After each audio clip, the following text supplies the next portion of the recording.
concrete walls. There's a place for us where we could go, where we could be alone. Between city lights, we don't have to hide. I wanna go, do you wanna follow? There's something in the air, I can't explain it, but it's there. Ain't nobody gonna find us in our secret love affair. I don't wanna have to hide no more, it shouldn't be unfair. I wanna go, and I wanna know, do you wanna follow? Baby, do you wanna follow? Come with me, do you wanna follow? Baby, can't you see that? I wanna go, and I wanna know, do you wanna follow? Baby, do you wanna follow? Come with me, do you wanna follow? Baby, can't you see that? I wanna go, and I wanna know, do you wanna follow? I can't understand why we can't hold hands, but they don't know what we have is real love. Aren't you sick and tired of having to hide? I know a place, do you wanna follow? There's something in the air, I can't explain it, but it's there. Ain't nobody gonna find us in our secret love affair. I don't wanna have to hide no more, it shouldn't be unfair.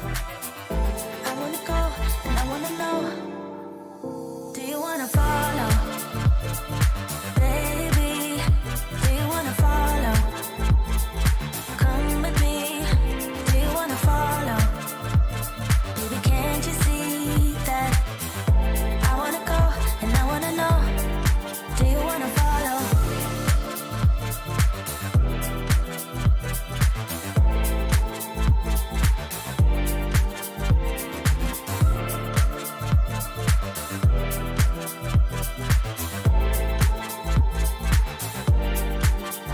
Do you wanna follow? Baby, do you wanna follow? Come with me, do you wanna follow?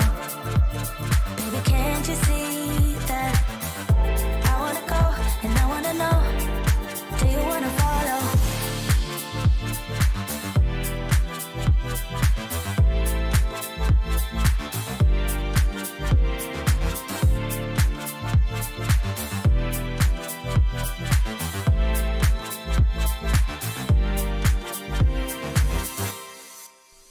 What's up, everybody? Welcome to Livestream.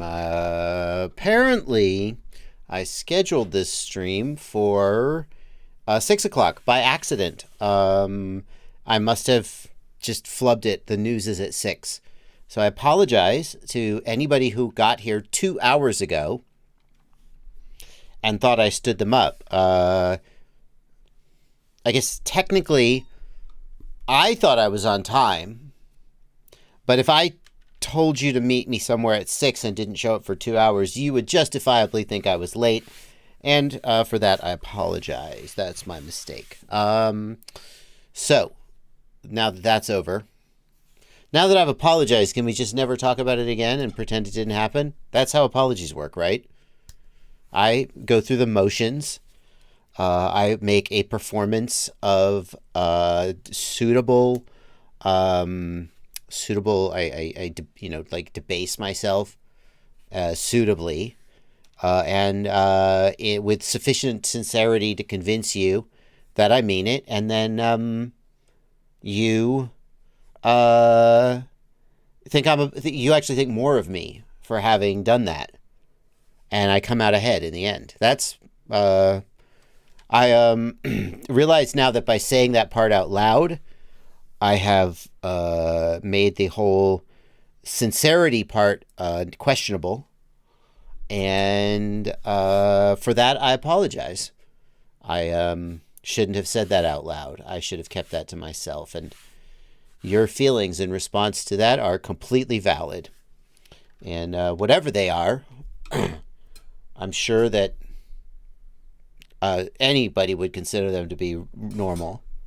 And now that I've said that, let's move on.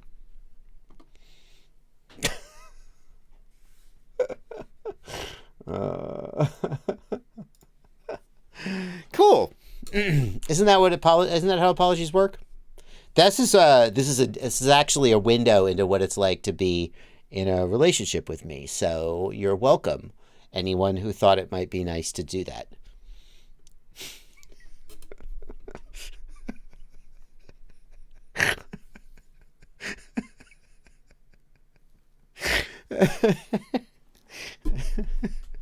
No, I am sincerely sorry that I've scheduled it wrong. Now we go.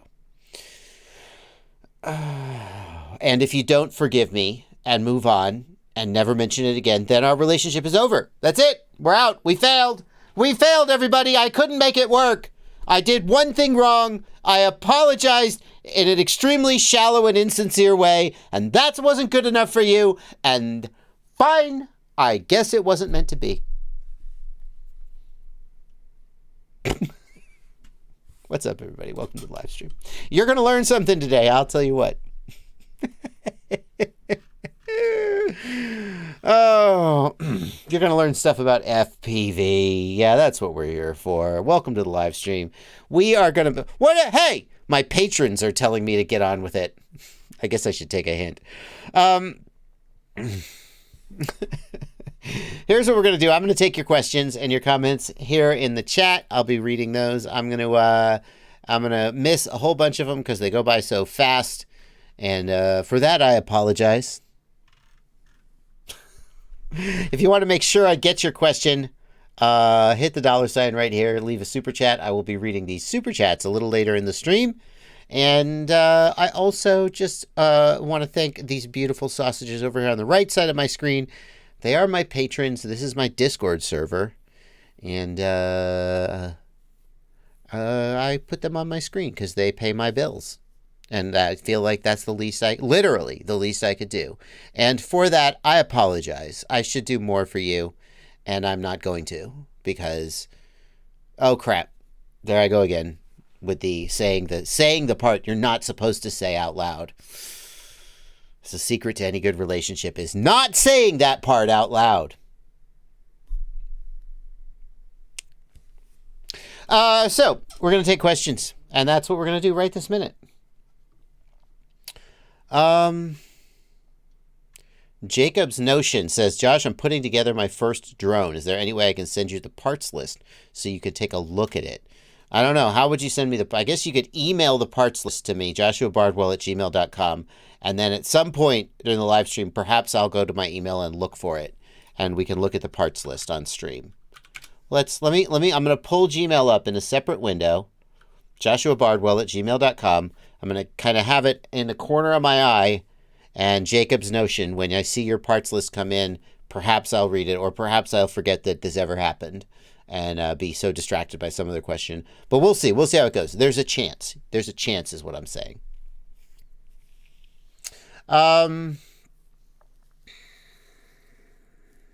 Let's see here. Let's see more questions. Rolando Velez wants to know why Betaflight 430 has too many bugs. I don't know what you're talking about, Rolando. I saw your question come in. What was your full question? Hang on. Rates. Rolando says, rates and filtering is too difficult. What do you recommend? And why Betaflight 430 has too many bugs? I don't know what you're talking about, Rolando. Betaflight 430, I mean, I don't know what you define as a bug. Okay, so like, Betaflight doesn't fly how I like it. That's a bug. Okay, well, Betaflight doesn't have any, like, actual bugs, like, that I know of, where something is broken and simply doesn't perform how the devs intended it to perform, or produces an objectively wrong result. Rates and filtering is too difficult. What do you recommend? Fly the defaults, Rolando. Fly the defaults. Betaflight 4.3. Yeah, I'm so annoyed. I'm annoyed. A little annoyed. People are like, Betaflight, so difficult to tune. Don't tune it. Load a preset. People, for years now, people have said, oh, KISS is great. KISS flies great. I fly the defaults. It's fine. And then, but most people who flew KISS and said KISS was amazing didn't fly the default. They flew a preset. They flew a Crunked tune or a Mr. Steel tune or something like that. Well, Betaflight has presets now. The defaults fly pretty good. If you don't like the defaults, you could try a preset.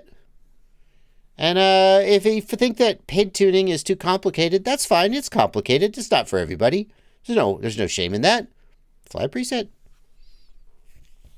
But yeah, I would say if you find filtering too difficult, fly the defaults. If you don't like how the defaults fly, try a UAV Tech preset. Try the Sugar K preset. There's various presets. Rolando says, I always put a new PID or filtering. It's returning back to their presets. Are you pressing the save button? There. Okay, here's a little tip. For everybody out there who knows this and thinks this is dumb, remember, you were a beginner too once. This is a very common misconception. I run into it a lot when I'm teaching people about Betaflight, which I do sometimes. When you're in the PID tuning tab and you make a change, right? If you click away to another tab, that change is lost. Okay? You have to make the change and then hit the save button. Oh, you can't see the save button. Here it is down here in the lower right. Hit the save button before you leave the tab. Did you? Maybe that's your problem, Rolando. Yeah. Almac FPV wants to know, what's your opinion on Chris Rosser's video that analog with wide dynamic range has more latency than DJI, walk snail, etc.? Well, let's do Chris Rosser a favor and pull up his video for the sake of, promotion. Oh, Chris, look at you. Look at you with your product reviews. DJI, look at Chris Rosser. Chris Rosser trying to jump on the DJI Avata train. The day of the DJI Avata release, he releases a video promoting his Cinewhoop frame and trying to grab that DJI Avata search results.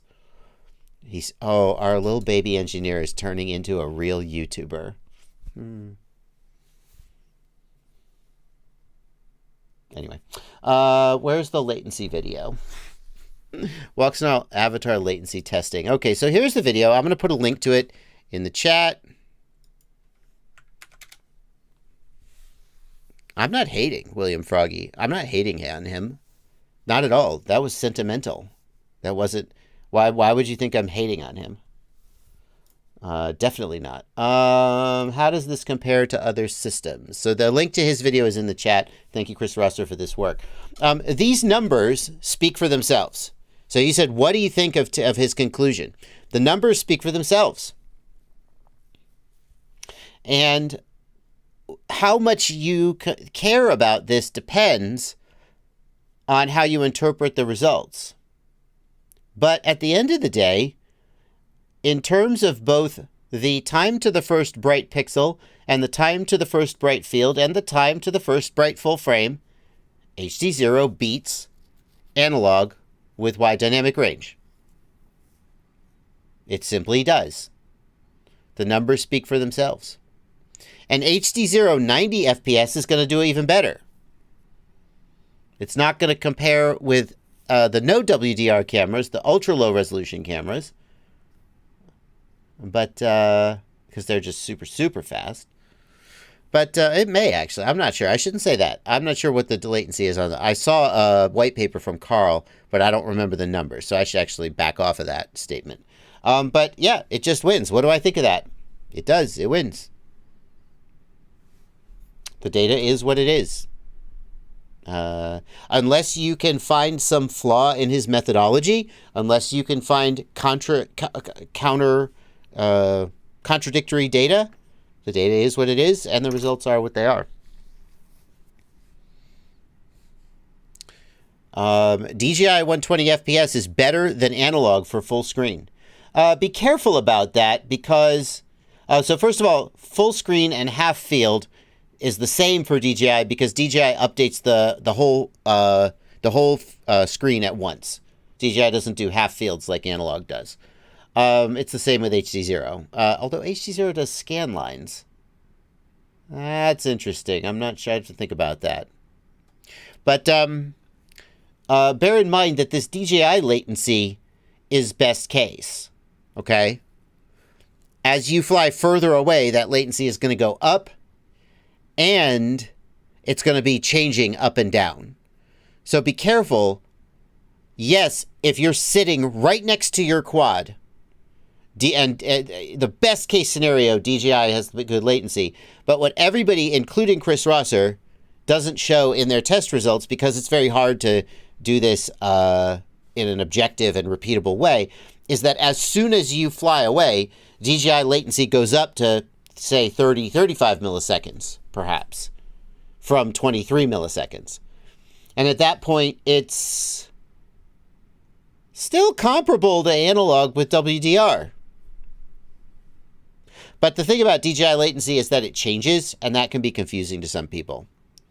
But it is interesting to me because everybody, when DJI came out, everybody said, oh, the latency is so much worse than analog. I can feel it. And like in some cases, that's true, because sometimes DJI will go up to 45 milliseconds, sometimes a little higher.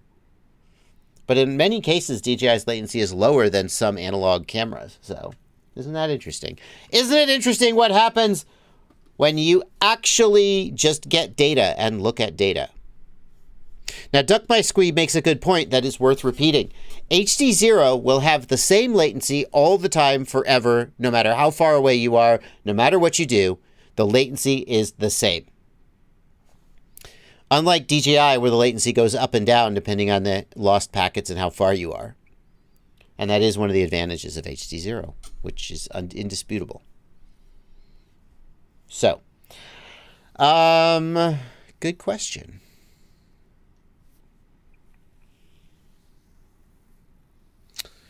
The Flying Grip wants to know, I just rewatched your videos on the Umagod 250 and the Shocker 4-inch. Which one would you choose for a premium 4-inch? It would be an analog flying an Insta360 Go 2. Well, the 250 is a 5-inch, not a 4-inch. I think if you are flying an Insta360 Go 2 on a 4-inch, then you're not concerned about a 250-gram weight limit. At that point, go with the Shocker. The main advantage of the 250 is that it gets you under 250 grams. Can the 250 carry, even though the 250, I think it can carry an Insta360 Go 2 and still stay under 250 grams. I think you have to use the right battery. But if you're considering the Shocker, then I'm guessing 250 grams isn't a concern for you, at which point you shouldn't buy a 250 gram 5-inch because of all the compromises that come with it. Get the Shocker. The Apex Mini, also very good. Yeah, I'm not sure I would go with the Shocker today. I could be wrong about this. When I say this, Neil Whiteley from Catalyst Machine Works is going to hear that I said this, and he's going to message me and say, that's not true, bro. Don't say that. But I have a feeling that since Catalyst Machine Works got acquired by whoever it was they got partnered, either they merged or they got acquired, I don't know what it was. It's this company that does a bunch of cinematic stuff. It feels to me like Catalyst is going to focus more on the big cinelifters and less on the freestyle and the racing side. So I would want to be confident that there was like a future there. I don't know. You can get the 250 with 4-inch arms. I didn't know that, Grizz FPV. Thank you for telling me that. I actually didn't know that. That's interesting.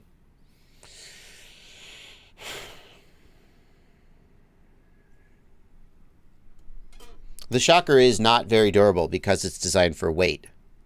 The Apex 4-inch is probably more durable. I don't know if it gets down below 250 grams. Let's take a look at this parts list from Jacob Cantolas before we...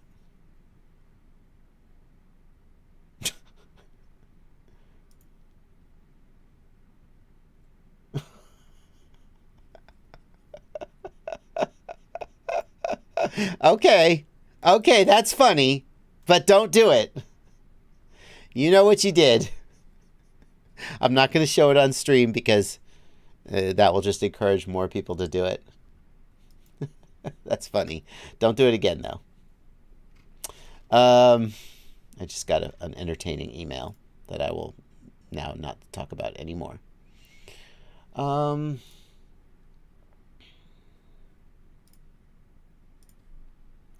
Here is the parts list from Jacob. Tyrannus QX7 for a controller. That's a solid choice. Especially if you can get it at a good price. The biggest limitation with the Tyrannus QX7 is that it, if it's the ACCST version, the older one, then you need the inverter mod to use high-speed modules like Crossfire, Ghost, and ExpressLRS. What I recommend that you do is you get you install EdgeTX on it, and then EdgeTX has a thing called 1-bit mode. That means you don't have to do the inverter mod. However, if you buy one used that already has the inverter mod done, then so be it. But if you get a QX7 and it doesn't have you should just install EdgeTX anyway, because EdgeTX is awesome. If you get a QX7, put EdgeTX on it and consider enabling 1-bit mode to get the high-speed transmission to the module. So, frame, Race Quad Source 1 V4, great, budget choice, can't argue with that. SpeedyB F405 stack is like a $70 ESC and flight controller stack, can't argue with that. There's always a question with a new piece of hardware, especially a budget piece of hardware, is it going to be durable? But these days, that is half the price of many other stacks. So, great. Flywoo Goku VTX 625. I don't know that one specifically. Let's look it up. It's 400. So on a 5-inch, I don't know why you would go with this with this VTX. It's a $16 VTX. That's okay. Let me look at fpvknowitall.com, and we'll look for 5-inch freestyle parts, and we'll go to VTX. This is my website, fpvknowitall.com. It has recommended parts from me, and even I refer back to it sometimes. My budget choice... Where's my budget choice? Do I not have a cheaper choice? $38. Is it on the... Maybe Ciotti put it on the sub 250 gram page. What's the output of the Yishin Nano? $22. 400 milliwatts. That's not... Huh. AKK Race. There we go. Is that the one? Oh... Race day quads, when the product doesn't exist anymore, they redirect you to a search result. So annoying. It means that my link no longer works. And I don't know because it's not 404ing. AKK Race VTX is only 200 milliwatts. Okay, that's a bad choice. What about the SpeedyB TX800? How much is that? $30. No. $23. Damn, guys. I know for a fact. He's got the Goku. It is 450 milliwatts for $15. I would say on a freestyle rig, not a racing rig, you should spend more to get a more powerful VTX. I want minimum 600, better 800 milliwatts or 1 watt. But like the least I've had a good time on is like an Immersion RC Tramp, which is 600 milliwatts. So what can we get? Thank you to FPJV in the Discord for suggesting this. This is the Goku 850 milliwatt for $25. What about the Rush Tank Mini? How much is it? $38. That's expensive. That's expensive. So I would say spend $25 on an 800 milliwatt VTX like the Goku HM850 or another similar one. I'm going to assume that you're on a budget, and so you don't want to spend $40. But I think you should not spend $15 on a 450 milliwatt one. I think you should spend more. and get a little more. The difference between 450 milliwatts and 850 milliwatts is about 1.5 times the range, which is noticeable. So, okay, moving on from that. No, not there. Where is the... There we go. Cameras, Foxeer Razor Mini, that's solid. How much is it? $26. That's Amazon. That doesn't count. Foxeer, it's $20. That's a good, yeah, solid price for $20. And the motors are the Emax Eco. I've recommended those for years. You can't go wrong.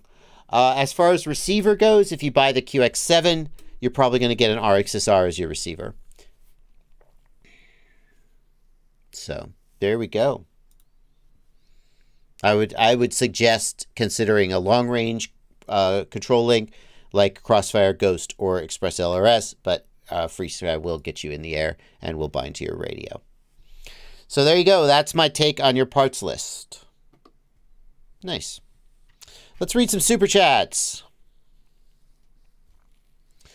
413 FPV, thank you for a $2 super chat at 6:30. Hoping you will join us here soon. Sorry about that. Dustin Warren, thank you for a $5 super chat. I'm trying to learn something today. Thank you for being here, Dustin. Mike Bergman wonders if Trappy swears under his breath, knowing there's an RDQ Source 1. Mike, the Source 1 is open source. It's explicit that anyone can produce it, as long as they don't label it a TBS Source 1, which RDQ once upon a time did by accident. And now they label it the RDQ Source 1. That was TBS's request. And I don't know why when you put something open source out there, you want anyone to make it. The fact that Race Day Quads makes it, I don't think it should bother him a bit. I mean, he had to have known that was a possibility and be happy that, the community is doing what it does. Cheech FPV says, how do you turn off dynamic idle in Betaflight 4.3? Thank you for a $2 super chat, Cheech FPV.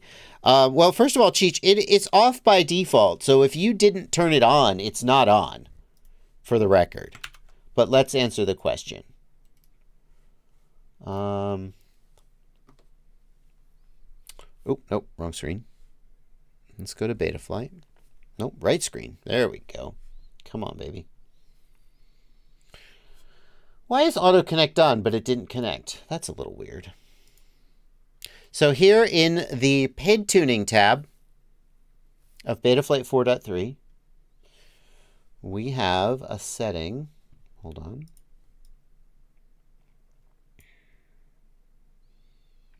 Dynamic idle value right here. If that value is set to 0, then dynamic idle is disabled.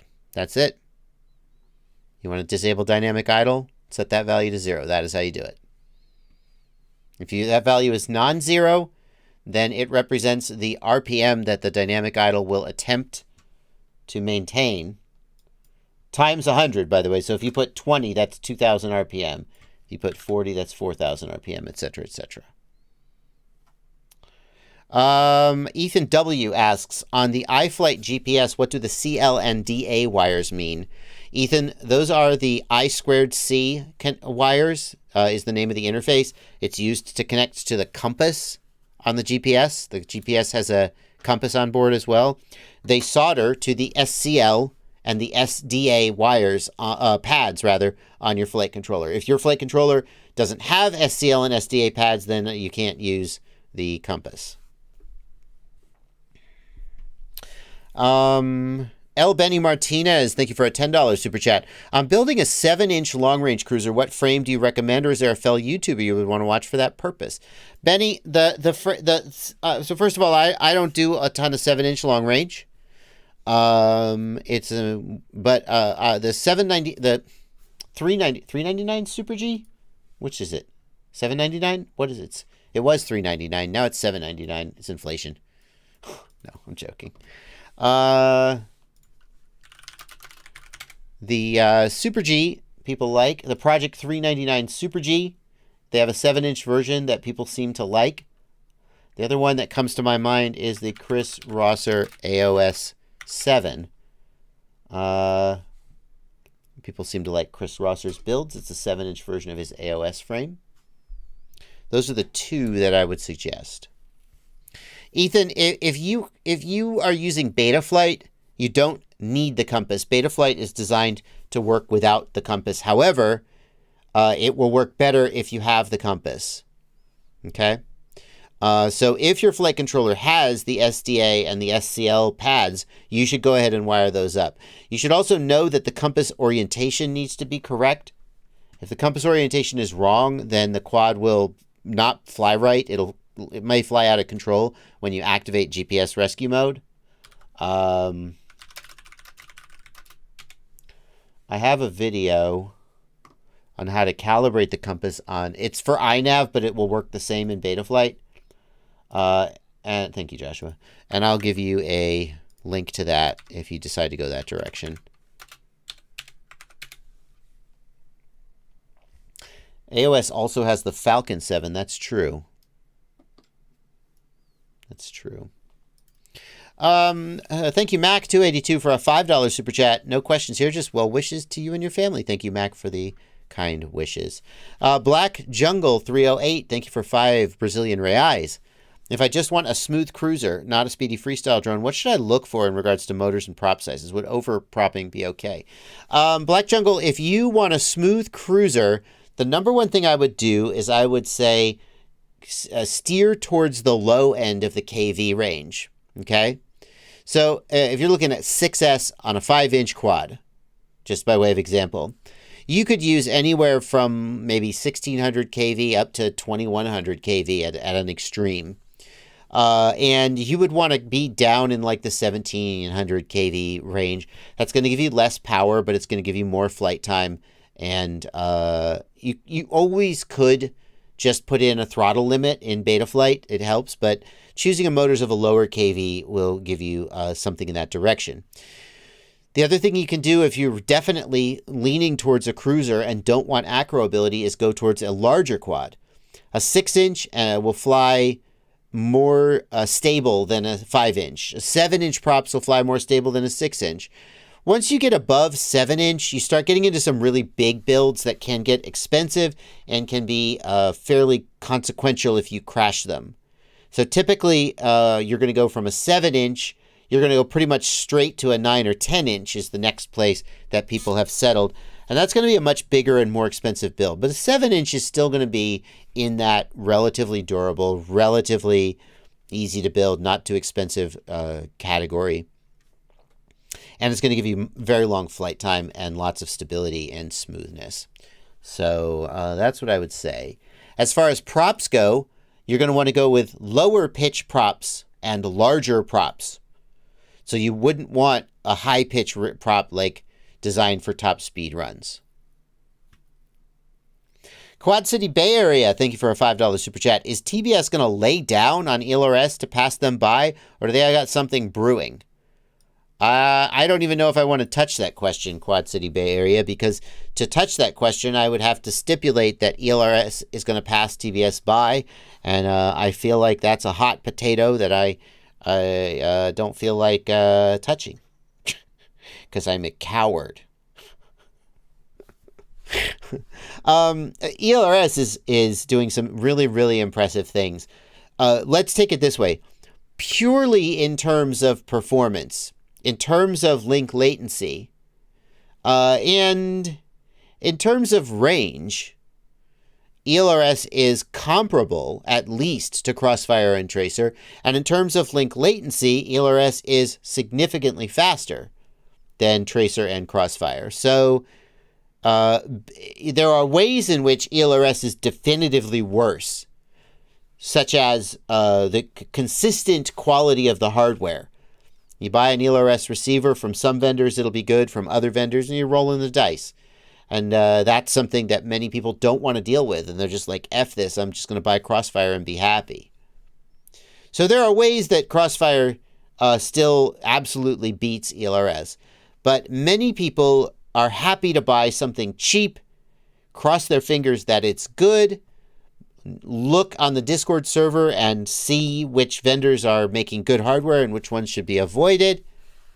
And those people are excited about what ELRS is doing in terms of technology. There's no doubt that ELRS has released a lot of exciting new features in the last year, and Crossfire hasn't. Like, what has Crossfire done in the last year?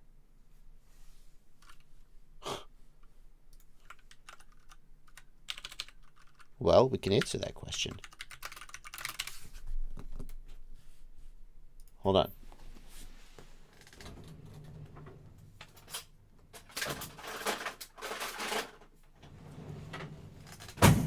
And get a Crossfire module out here, and we'll plug it in.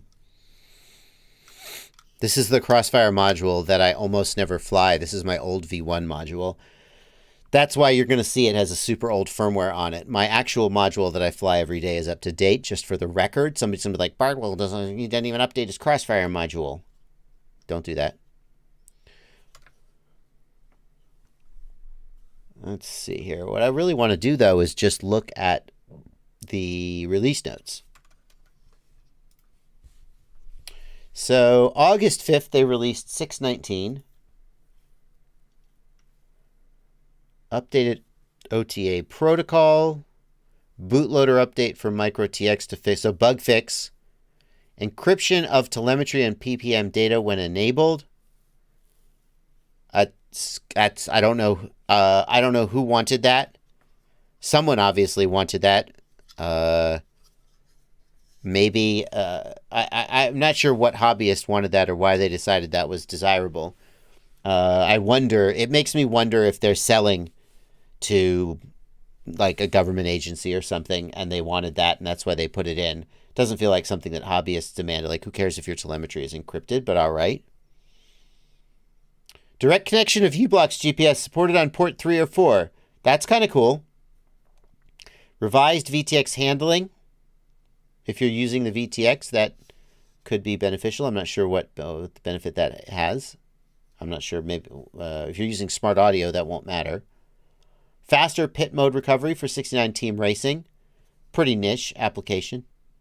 Crossfire V3 re-enabled. Crossfire V3 was disabled because of a bug that caused fail-safes when used with Betaflight 4.3. The baud rate negotiation wasn't happening reliably, and it was causing fail-safes. So, for anybody who's like, man, ExpressLRS has bugs. Crossfire never has bugs. Well, nothing never has bugs. GPIO output feature. Not sure what that is. 617. Disables Crossfire V3 due to Betaflight problems with certain Betaflight flight controllers. 616. Bug fixes. 613. This was the one with the bug that caused fail-safes. Bug fixes. Lots of bug fixes. Surprising number of bug fixes. Interesting. I mean, I just assumed that there were no bugs in Crossfire. I don't know why I thought that. A lot of these bugs are pretty rare and don't affect very many people. This is a performance improvement. That's nice. OpenTX mixer bypass for Mambo and Tango 2 sticks. That decreases the latency. That's kind of cool. Now we're back to August of 2021, so more than a year ago. Not a lot of like earth-shattering. My point is, not a lot of really earth-shattering feature improvements. Whereas ExpressLRS, they're like, yeah, you want to access Betaflight over Wi-Fi from your receiver? Done. You want to have your receiver connect to your Wi-Fi network so you can update firmware over Wi-Fi? Done. You want 250 hertz? You want 500 hertz? You want 1,000 hertz? You want packet duplication? You want... Done. It's pretty crazy. So, that's what I think people are thinking of when they say that ExpressLRS is overtaking Crossfire, is that they're rolling out flashy features that get a lot of attention. And Crossfire isn't. I want to say one more thing.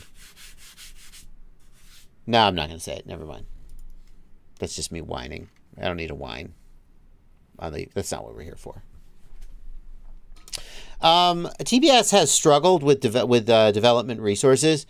I don't know the exact nature of the situation, but at least one of their developers, and maybe more, lived in Odessa, I'm told. Odessa is a city in, you may have heard of this country, Ukraine. And so they were affected, apparently, by the situation there.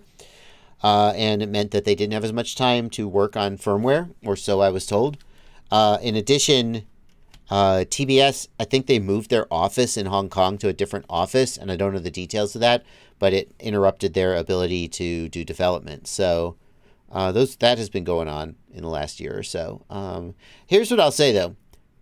TBS, at times in the past, it has appeared that TBS was going to be eclipsed, such as when Immersion RC Ghost released 2.4 gigahertz control link with LoRa, with the Semtech LoRa chip, and TBS released Tracer.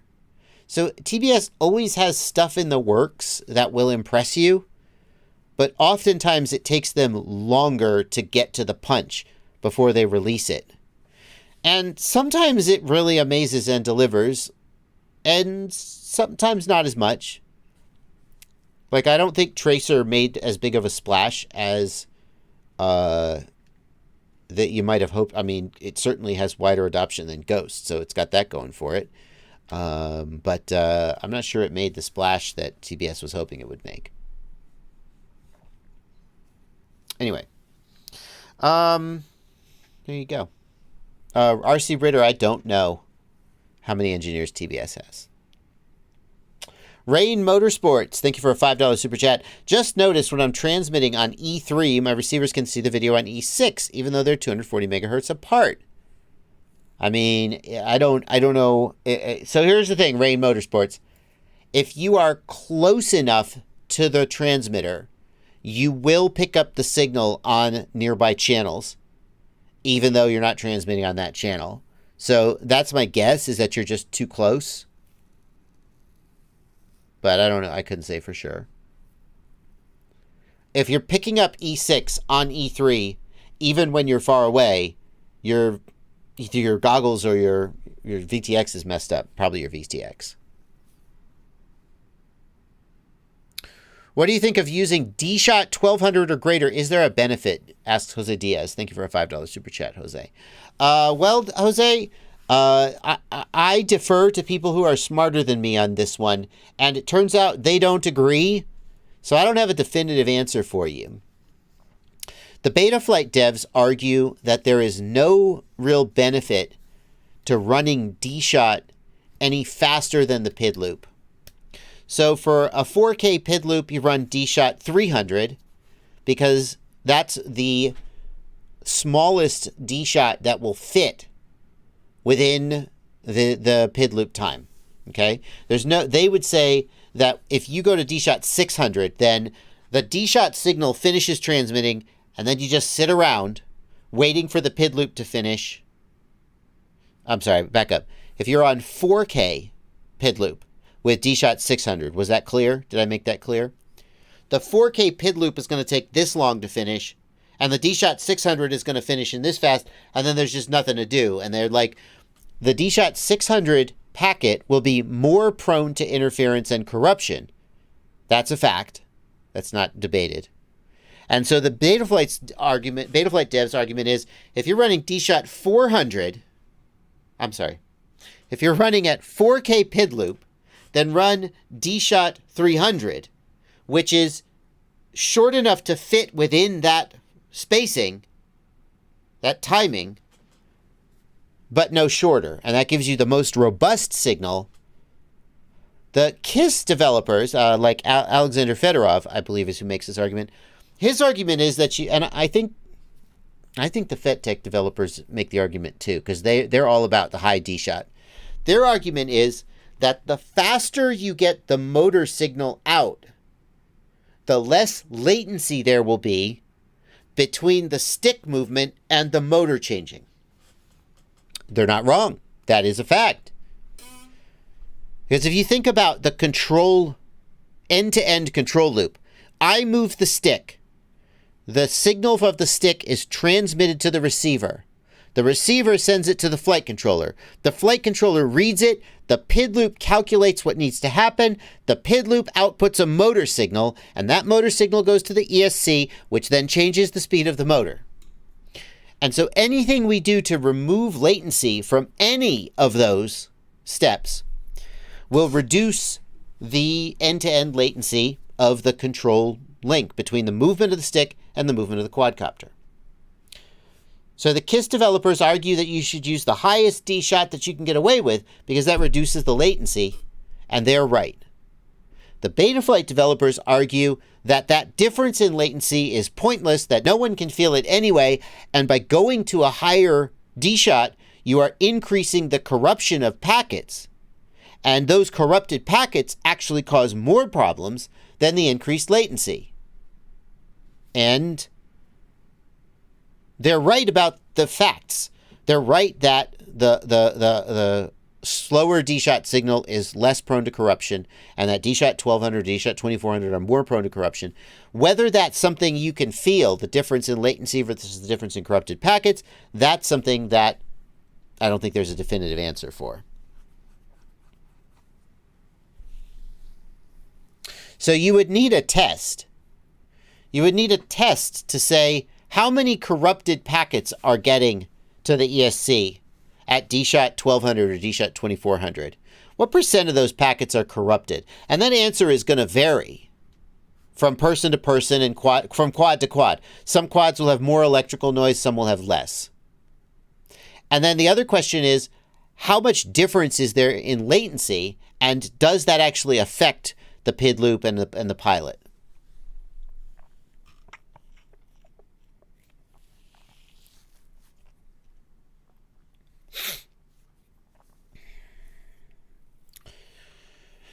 Like, someone knows this, I don't know this off the top of my head. What's the difference in latency between D-shot 2400, 1200, 600, 300, and 150? Someone link me to a chart that shows that, because I don't know, but I bet it's out there.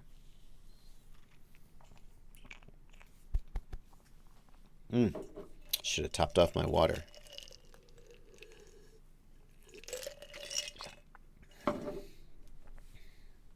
That guy in blue, thank you for a $1.99 super chat. Did you ask a question, that guy in blue? You have a question about moving. I see your comment, but I can't see your question because you have to go back too far. That guy in blue, please repeat your question. I see that you were trying to ask a question when you left your super chat, but your question is not attached to your super chat, so I don't know what it is. Jacob's Notion, thank you for a $10 super chat. That was who I think was we were going over his parts list. Thank you, Jacob. Division RC, thank you for a $2 super chat. What's your thoughts on the Recon 5 4S? Pyro has it on sale for $190. The Recon line is made by HDLRC, who, in my opinion, has a iffy history of making. Some of their stuff is not good, and in terms of their build quality, some of it's better than others. But the Recon line has been pretty solid. It's designed by Dave C. The thing about the Recon 5 is that it is designed as a long-range cruiser. It absolutely is not designed to crash. If you try to freestyle this and you crash it, it's going to be a mess. If you fly it like a cruiser and never crash it, it's lightweight, it gets long flight time, it does everything it's designed to do. You just got to know what you're getting into. Sebi D FPV wants to know, Ian is doing a special next Friday with the WTF team. Is your video on the hack going to be out soon? Yes. Sebi D, my video on the hack, I am coordinating with the WTF team to release my video on the hack. It should be out tomorrow. I have a preliminary edit that I ran by Junis this afternoon to get his feedback on, just because I really wanted to respect the work those guys are doing and make sure that my video was in line with their high standards.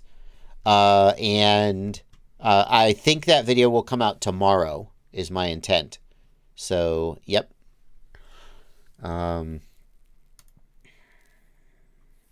Jose Luis Espinoza Nunez. Thank you for 200 Mexican pesos. I got my first transmitter, the TBS Tango 2, and my first charger, the ISDT K2. I want to make a smart purchase. Would you recommend waiting for the Nazgul 5 with the new A3 Air unit and the new DJI Goggles 2 and wait until December? Jose, that's a tough one. Because December is a long way off. 9, 10, 11, 12. It's like 3 months from now. What are you going to do for the next 3 months? You going to fly a simulator? But you don't want to spend money on goggles you're not going to be able to use. If you are sure that you definitely want the O3 Air unit for the 1080p transmission and all the benefits that it brings, if you're sure that you want that, you don't have any choice but to wait. I would say if you don't have any choice but to wait. I don't know what your choice is. If that's, you got to wait. The alternative would be to buy the DJI Goggles V2 and a quad today. So now you've spent as much as $1,000, let's say. If you're buying the goggles, they're going to be around $500, a little less maybe. If you're buying a bind and fly with DJI, it's going to be around $400 or $500. You're out $900 or $1,000. And then those goggles may or may not bind to the O3 Air unit. We think they will, but they won't do the 1080p. And if you're buying the O3 Air unit, you probably want that 1080p deliciousness.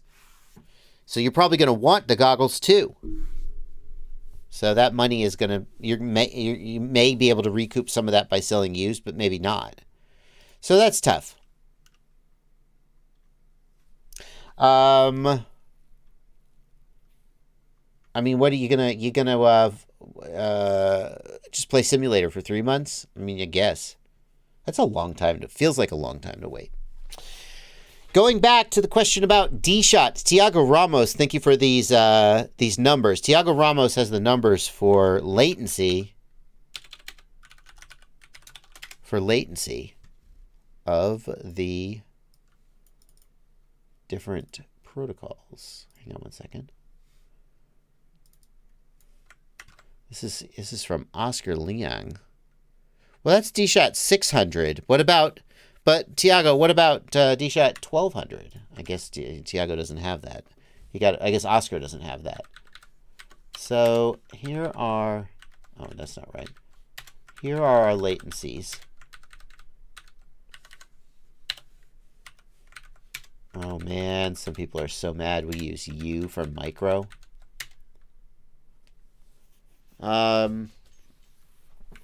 We don't really care about one shot. Nobody uses one shot or multi-shot anymore.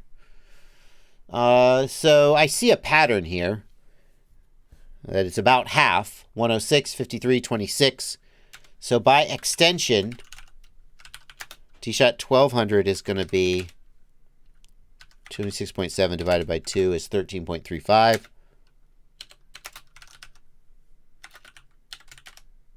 And D-Shot 2400 is going to be 6.675. That. The other thing I want to point out is that if you're using FETTEX one wire, then the motor output is sent serially one after the other, and the latency of motor number 4, for example, is going to be higher than motor number 1. Whereas if you're using parallel D-Shot, like most people are, the motor signals go out at the same time and all the motors have the same latency. I would say that the difference between D-Shot 600 and 1200, a difference of 13, is that microseconds? Wait. Is that microseconds or milliseconds? Oh, golly, I got to get that right. That's microseconds. Who gives a flip? Okay, hang on. This is what...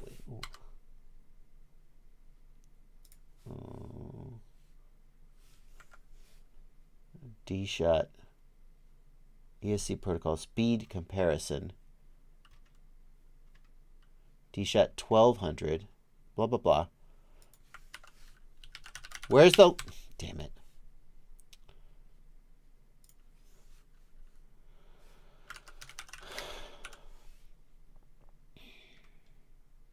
That's microseconds. Okay, I take it all back. Doesn't matter.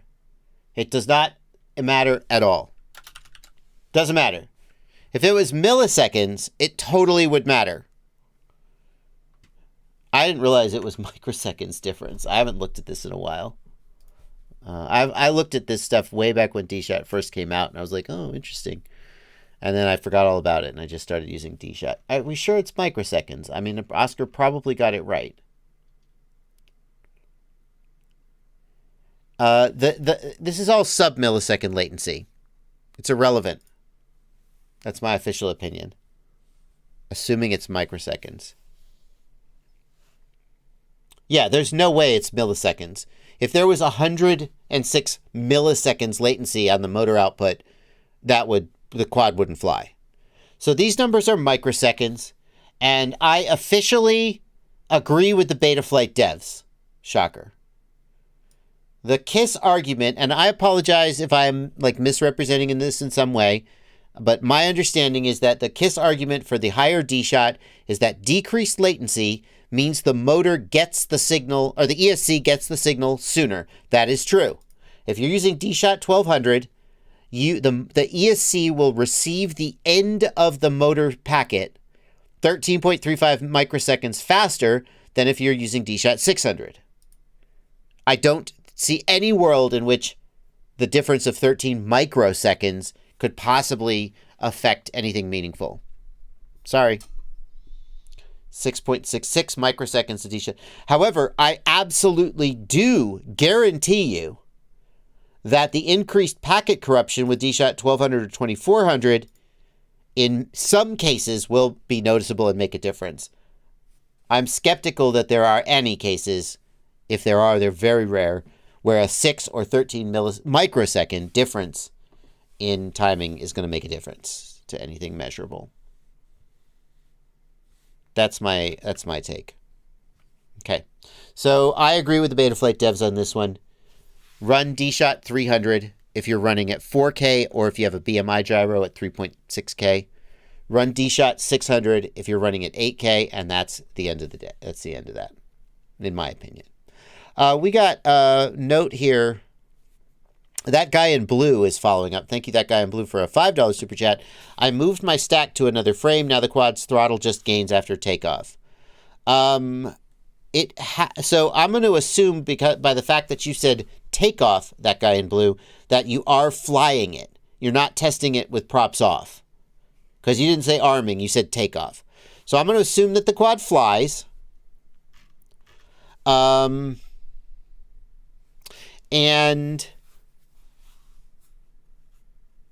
I'm going to assume that it's just like flying away on you. If you swap your stack to another build, another frame, and you're getting flyaways, it has to be something to do with the way you mounted the flight controller that is causing additional noise to get to the gyro on the flight controller, additional vibration. It could be that the frame itself, is the frame you put it in a 3D printed PLA frame with a shitload of flex and resonance? Okay, that's why. Tell me about this frame that you put it in. How is it mounted, etc. If you're testing with props off, or if you're arming the quad but not taking off, then it's normal for the motors to speed up slowly, and that's probably nothing.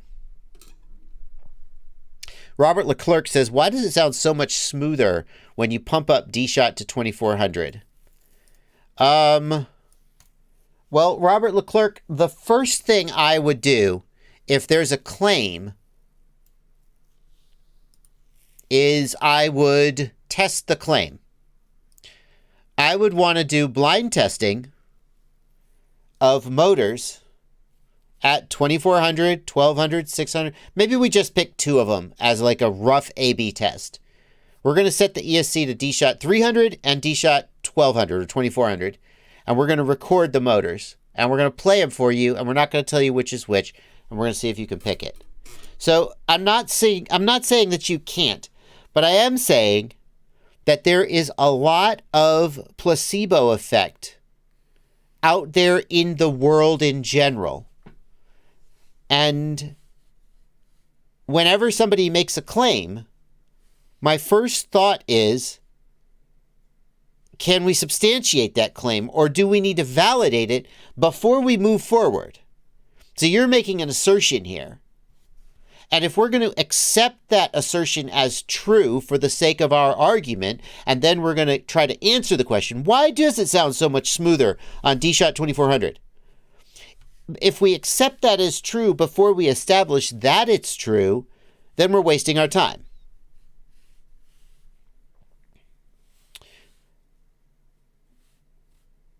Also, if it does sound smoother,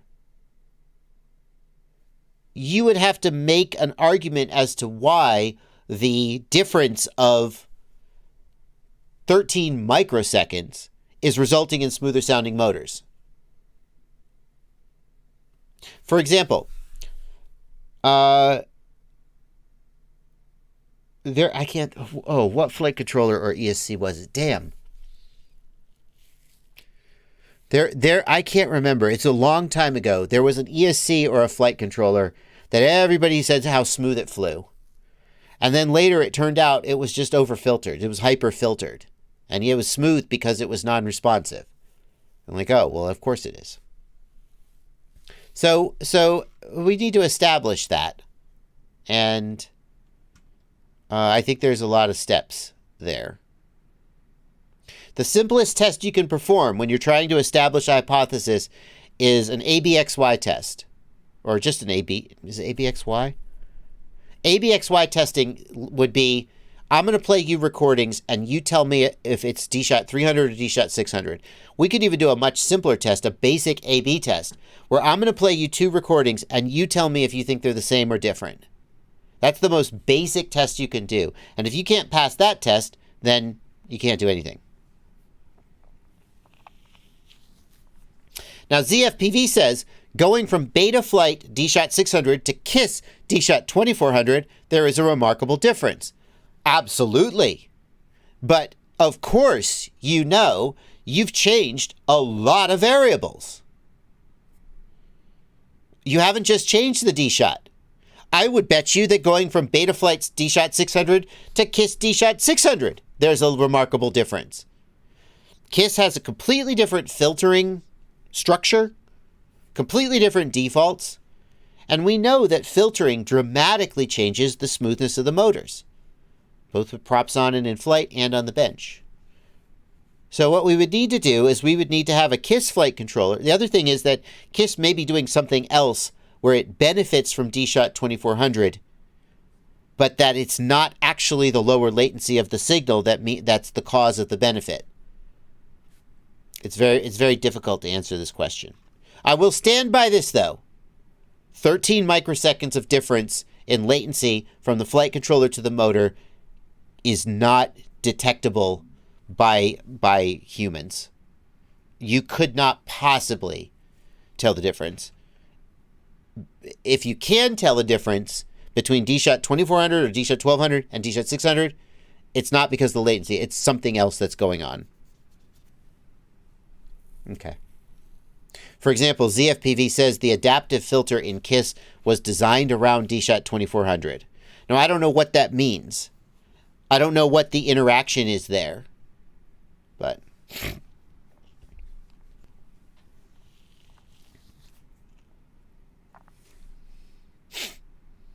okay.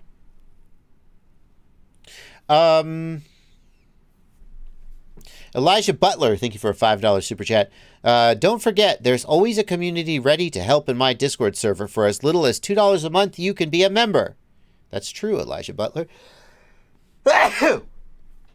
Sorry, just got a sneezy nose there for a second. I apologize. That's true, Elijah Butler, and what a great time to say that, because we were 1 hour into the stream, and this is the point where I plug my pluggables. So if you guys will bear with me for just about 3 minutes, fpvknowitall.com is my website. I want you to know it's there. fpvknowitall.com. It's home of the ultimate FPV shopping list where you can see recommended parts in various categories like 5-inch freestyle, 5-inch racing, sub 250 gram, tiny whoop, Cinewhoop, and more. These are the parts I recommend. If you're looking for a build, if you're looking for something you can count on, these aren't the only good parts in the world, but they are good parts. In addition, searchfpv.com is a website where you can search multiple FPV stores, and we're adding more and more. We're adding more and more by the day. Look at all the stores that have chosen to participate. We're very excited, and more are coming. We're going to be adding more filters here, so you can have European stores, Canadian stores, etc. More and more of them are, of course, a lot of the stores are U.S. stores, of course. I mean, what are you going to do? But you could search for Foxeer Reaper VTX, and it will search the stores and show you the results. It'll show you what's in stock, what's not in stock, yada, yada. Oh. Not a lot of these stores have the Foxeer Reaper. Well, now we know. SearchFPV.com. Use it. Use it. And Joshua Bardwell live stream clips. If you don't get to catch every single minute of all of my live streams, then you need to subscribe to Joshua Bardwell live stream clips to get the highlights. Blunty goes through every live stream, takes out the best parts, edits them together, edits out all those bullshit digressions and side conversations that make... Frankly, you should just watch this and not watch my live streams. Get over there and subscribe to Joshua Bardwell live stream clips. And one more thing. Did you... No, not Charles Cornell. Sorry, Charles. Did you know I have a Patreon? Patreon is a website where you can subscribe to me for as little as $2 a month. The amount you subscribe at is totally up to you. And if you enjoy my content, if you get value out of it, I would love to have you over there. The link is down in the video description of all of my videos. I like to say, if today's the day that I earned your support, did I earn your support? Did today's video help you out? Is it finally you're like, oh, damn it. All right, Bardwell, I will join up. $2 a month or more if you feel like I've earned it. The amount is totally up to you. If I've earned it, get on over there and join up. If I haven't earned it yet, I'm going to keep trying. And maybe that day will come. Keep watching. Keep watching the content. As a bonus, when you join the Patreon, you get access to my Discord server. You get access to my Discord server and these beautiful people. And you get podcasts of all my live streams. So if you'd rather listen to my live streams instead of watching them, podcasts are available only on the Patreon page. Okay, that's it. That's my pluggables. We're going to get back to the live stream now. Hope that wasn't too distracting. I hope it wasn't too extracting me trying to pay the bills, guys. Please don't leave. Okay. Thank you, Elijah Butler, for the segue to my plugs. Black Jungle 308, thank you for 5 Brazilian reais. ELRS for fixed wing, how silly am I? Any receivers you recommend? Hey, Black Jungle, today there aren't a lot of great PWM options for ExpressLRS. There are some, like Maytech has a 5-channel PWM receiver. ExpressLRS 3.0 finally has full support for 16-channel PWM with 10-bit resolution. And so with ExpressLRS 3.0, there are proper PWM ExpressLRS servers coming, or receivers, not servos. ExpressLRS servo receivers coming. Damn, I tried a second time and still didn't get it right. They are coming. They're not here yet, but they are coming, and you should expect them soon.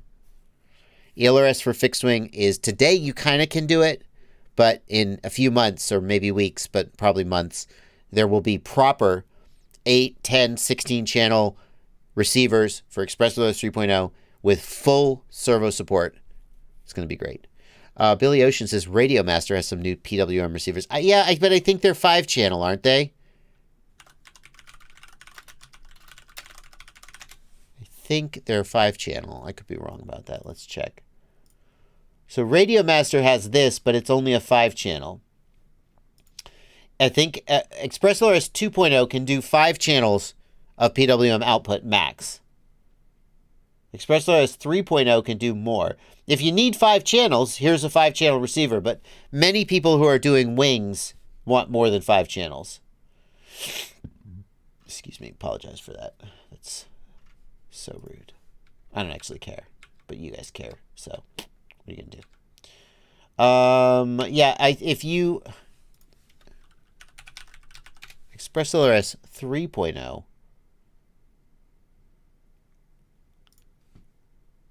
definitely has, what do they say? Where is the, oh, there it was. Receivers with more PWM outputs, working with manufacturers currently to make these 6-channel, 8-channel, and 10-channel are in pre-production. So that's coming. You can get a Radiomaster 5-channel today.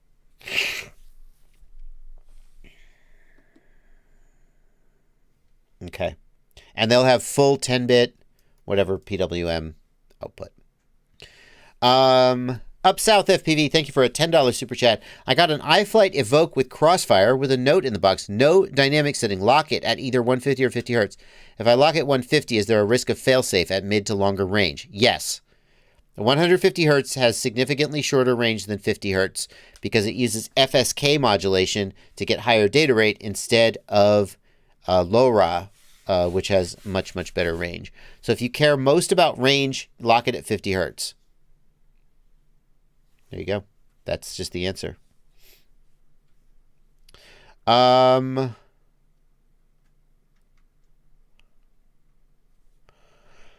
Ooh, we got so many super chats. FP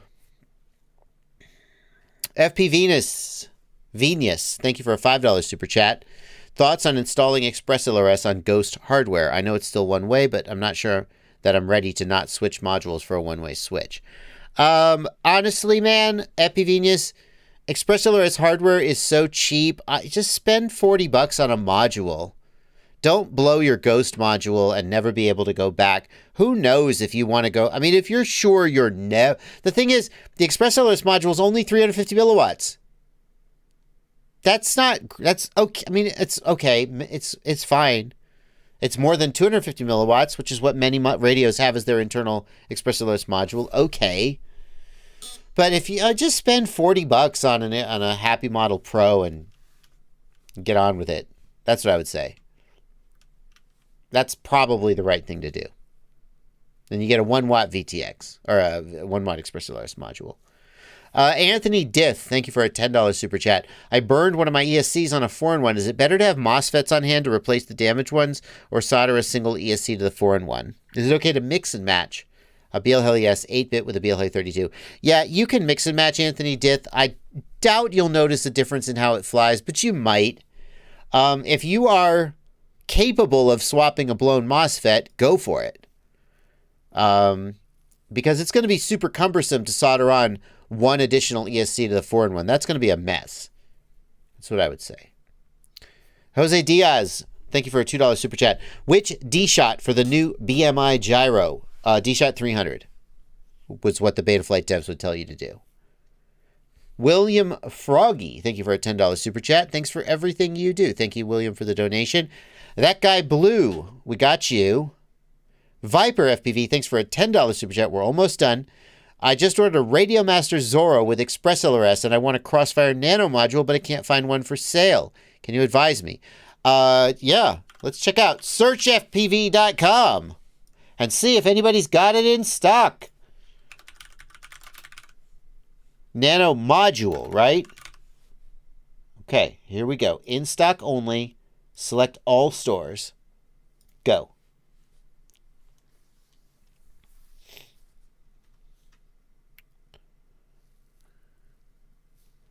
If it has to search a lot of stores, it's slow. It's pretty slow. It's having to search all the stores. So that's just, I don't know what you're going to do about that. There's nothing you can do about that. That's going to be a no on race day quads because they don't carry Crossfire. Nano RX, Nano TX starter set in stock. Okay, so Get FPV has the Nano TX starter set in stock. It comes with 3 receivers, which you may not want, but you're going to use them eventually. $119. I'm going to give you an affiliate link to that since I looked it up for you. Here's an affiliate link, Viper. I feel like it's fair. I earned it. I mean, I kind of earned it. Crossfire Nano TX, okay. Crossfire Nano TX starter set in stock at Newbie Drone.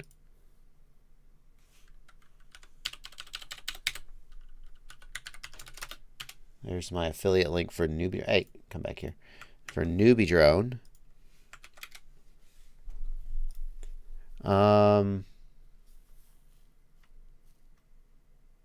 There's the micro stuff. So nobody has Crossfire Nano TX is at rotorvillage.canada. So if you're willing to order from Canada, you can get the Crossfire Nano in stock. May end up being expensive because you got to pay shipping from Canada, but that's on you.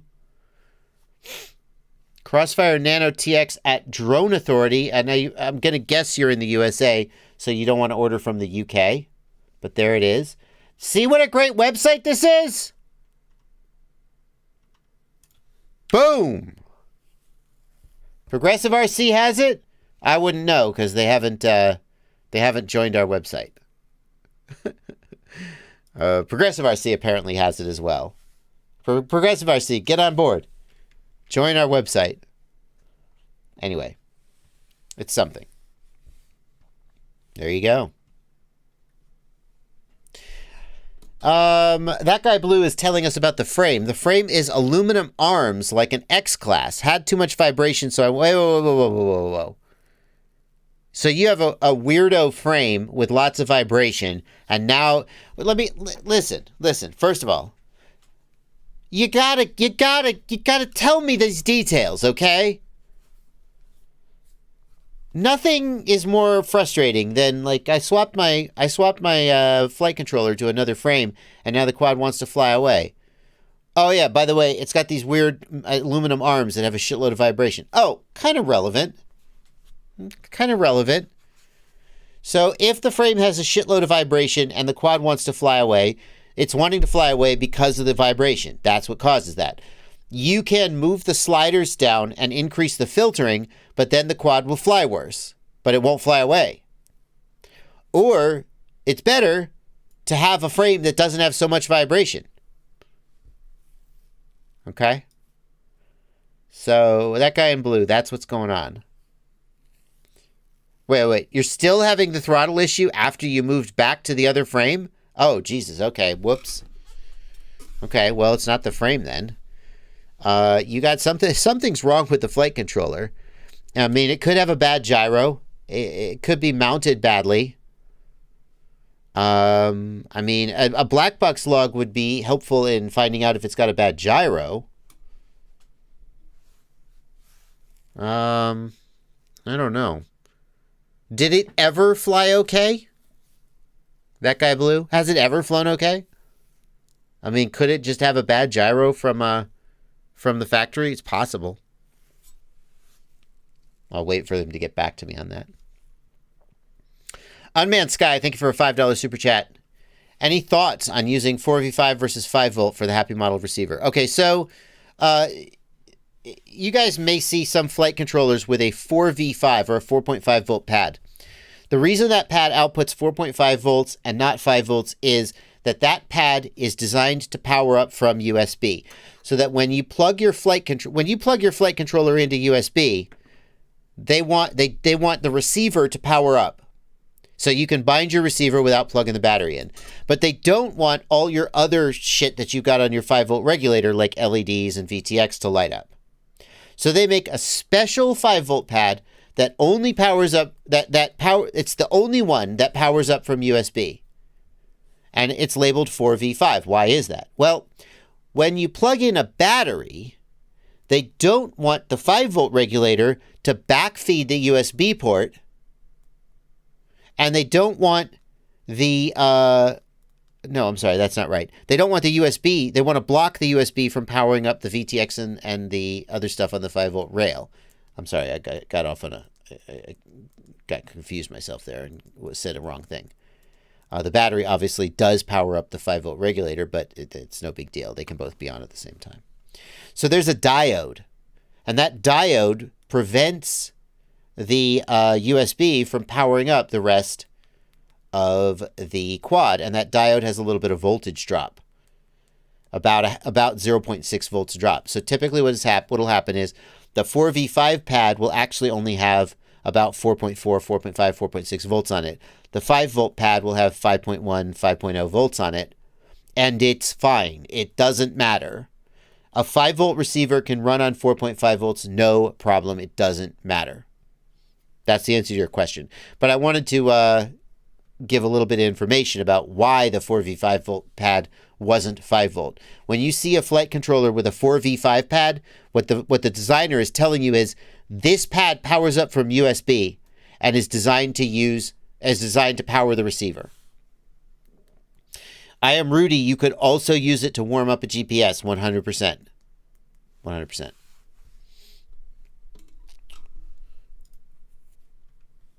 Swift69, thank you for a $10 super chat. I tried watching your Betaflight tuning video to figure out what's causing my twitching motors, but didn't help.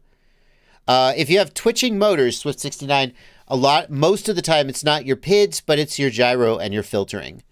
There is too much vibration or electrical noise getting to the gyro, and it's causing the motors to twitch. Any quad that has twitchy motors on the Betaflight default filters and default PIDs, I suspect it has a mechanical problem or an electrical problem that needs to be solved. So if you've got twitchy, assuming it's not some crazy weirdo build, if it's a typical build, then I suspect it's got a problem. So what you could do is you could go into the Betaflight filters tab and move those sliders to the left, my left, not your left. And that would increase the amount of filtering. It would make the quad fly worse, but it would potentially fix the twitching. That's, in my opinion, that's the wrong approach. If you have twitchy motors on Betaflight default PIDs and filters, something is mechanically or electrically wrong with the quad, and you have to solve that. So if you don't have a capacitor, that could be the problem. If your motor screws are too long and they're touching the motor wires, that could be the problem. It's creating noise. If you've hard mounted your flight controller instead of soft mounting it for some reason, that could be the problem. If something is touching or vibrating against the flight controller, there are various things that could cause the problem. Or you could just have a bad gyro on your flight controller. It's possible. I have had quads in the past where I build the quad, I put Betaflight 4.3 on it, I go to fly it, and it's going tick, tick, tick, tick, tick, tick, tick. And I turn the filters down to like 0.7 or 0.6, and it flies. I don't accept that. I don't accept that. It's wrong. It's broken.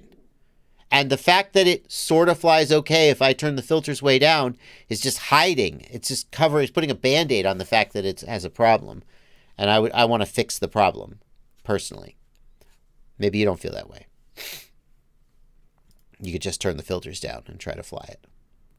Black Jungle 308, thank you for 5 Brazilian reais. Is D-Shot bidirectional? It can be if you enabled bidirectional D-Shot and your ESC supports it. Can I use the same signal line to control multiple ESCs? Y cable for a signal. You can, but then you can't use bidirectional D-Shot. So in the Betaflight Motors tab, there's an option, bidirectional D-Shot. If you want to run multiple motors off the same ESC output, you cannot use bidirectional D-Shot. You have to use and therefore you can't use RPM filtering. But if for some reason you're okay with that, and that's what you want to do, you can do it. That guy Blue says, my flight controller flew well once. Something got, thank you for another $2 donation, that guy Blue. Something got broke on it, that guy Blue. And I can't tell you over the live stream what it was. The flight controller and ESC flew well. You moved them to another quad, then it started flying away. Then you moved it back to the original quad, and it's still flying away. Something got broke. Maybe it's the flight controller got damaged in some way when you were mounting. I mean, there's just too many variables here. Maybe there's something about the way you're mounting it that's changed. I don't know. I'm not sure how much more insight I can offer at this point. I mean, what I would do if I was there is I would want to look at how it's mounted. I would want to look at a black box log and see what kind of gyro noise it's getting. One of the things you can look for is if there is a ton of gyro noise on just one axis and not the other two. The other two are clean. That's a bad gyro most of the time. Okay, we are finally caught up on Super Chats. Nearly an hour later. Thank you guys for your generosity. We have had $150 in Super Chats so far, so very generous. Thank you guys so much for that. We're going to go back and take some other questions from non-Super Chats for a little while. Lord Henricks has a question. A while back, I ordered some FPV Cycle 23mm motors. When I went to install them, I realized the motor mount is 12x12. Do you know any 5-inch frames for this? I may make a Source 1 with 12x12. You want to run 23mm motors on a 5-inch? I mean, there's a reason those are 12x12 motors and 5-inch frames are 16x16 mounting. Those are, I mean, I would say that if you've bought a frame that has 16x16 mounting, it probably is heavier than those 23mm motors are ideal to use with. That those 23mm motors have 12x12 mounting because they're designed for smaller, lighter builds that will have frames that have 12mm mounting. I don't know off the top of my head any 5-inch frames that have 12mm. I mean, you could get something like does the Omagod 250? That's a 5-inch technically, and I think it has 12mm mounting, but that's probably not what you're asking. You could just drill out 12mm holes on an existing frame if you really want to.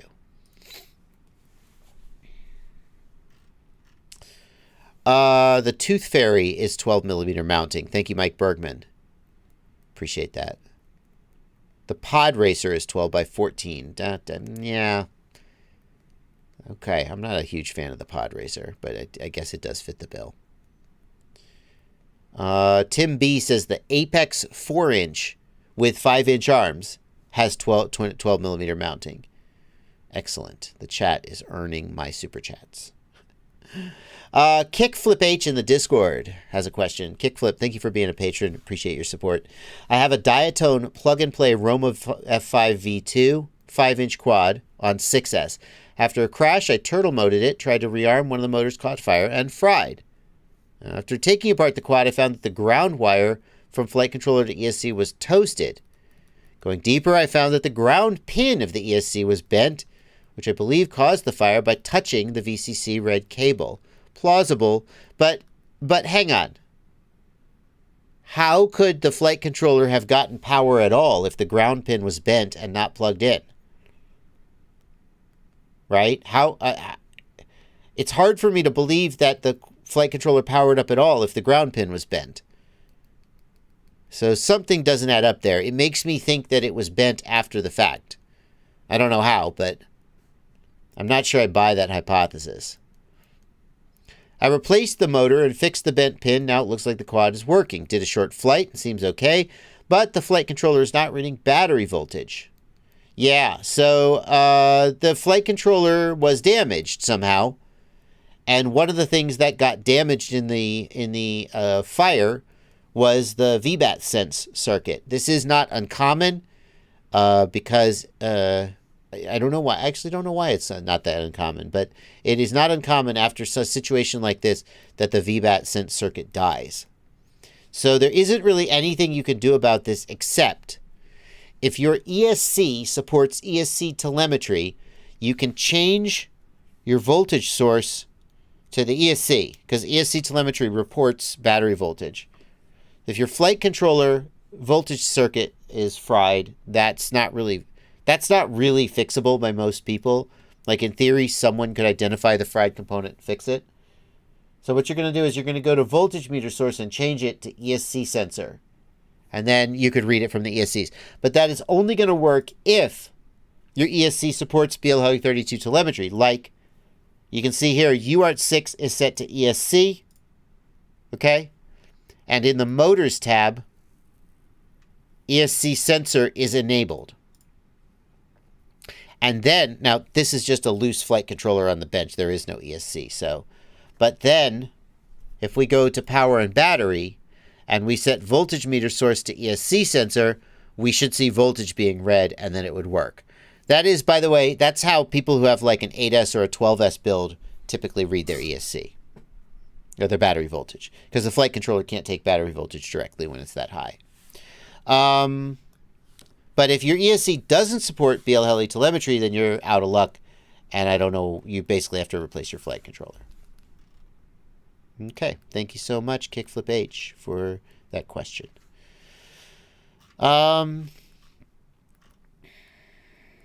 ESC sensor over UART is a thing, asks I Am Rudy. Yes, absolutely. But only if the ESC supports it, which some don't, many do. I Am Gross98 has a question from a patron in the Discord chat. Thank you so much for being a supporter. I Am Gross. I'm getting my first 5-inch quad. I've been flying whoops and 2-inch only. I got a few free 4S batteries. Was planning on running them for a while before investing in 6S batteries to reduce power output. How much will I be losing? Will it be flyable as I learn? Okay, so and will it do any damage to the electronics or motors? So I Am Gross98. Number one, it will not do any damage to the electronics or motors. You can run a 6S quad on a 4S battery. It is no problem at all. Will it be flyable as I learned? 100%. How much will you lose? Exactly 33%. 4 is 2/3 of 6. 4 is 33% less than 6. You will lose 33% of your RPMs. You will be at 66% of RPMs. It'll be similar to if you had a quad and you only raised the throttle to 66% instead of 100%. It's 100% flyable. I've done it before. You really, as long as you're flying sort of smoothly and not doing full throttle punches, it's completely flyable and it's a fine idea. However, don't buy any more 4S batteries. You're wasting your money. If you have free 4S batteries, sure, go ahead and use them. But buy 6S batteries because, where's this thing plug in? In Betaflight, you can go in, look here. Go to the PID tuning tab, okay? And down here in the lower right, I'm going to zoom in. What you want to do is, where it says cell count for auto profile switching, put a 4, okay? And have motor output limit be 100. All right? Oh, you know what? There's something you should do first. It's a little complicated. I'm making this complicated. The simplest thing you can do is you can just put a motor output limit of 66%. And that will make a 6S battery feel like a 4S battery, sort of. Okay? That's the simplest thing you can do. If you're going to go back and forth between 4S and 6S, what you can do is, the first thing you need to do is make sure that your PID profiles are all the same. So if they shipped it from the factory with a custom tune on Profile 1, Profile 2 and Profile 3 are probably at the defaults. So the first thing you're going to do is you're going to copy profile from Profile 1 to Profile 2. Hit copy. And what the heck? Copy profile from Profile 1 to Profile 3. Now Profile 1, 2, and 3 are all identical. You with me? Then, with Profile 1 selected, we're going to change the cell count to 4, and we're going to leave the motor output limit at 100, and we're going to hit Save. Then, we're going to go to Profile 1, and we're going to change to Profile 2. And with Profile 2 selected, we're going to have a cell count of 6S, and we're going to set the motor output limit at 66% and save. And what that's going to do is, when you plug in a 6S battery, it's going to reduce the motors by 66% to make it feel like a 4S. When you plug in a 4S battery, it's going to be at full throttle, but only 4S voltage. Grandpa FPV, no, that's incorrect. Grandpa FPV says this doesn't lower the amount Betaflight uses. It will still use 100% to correct attitude and can roast motors. First of all, Grandpa, this is a 6S quad. So it's designed for 6S. It shouldn't roast motors. You're thinking of the scenario where we run a 4S motor on 6S and it's too high of a KV. So number 2, the motor output limit does reduce the output from the flight controller to the motor. You're thinking of the throttle limit, which is a different thing and is how you were saying.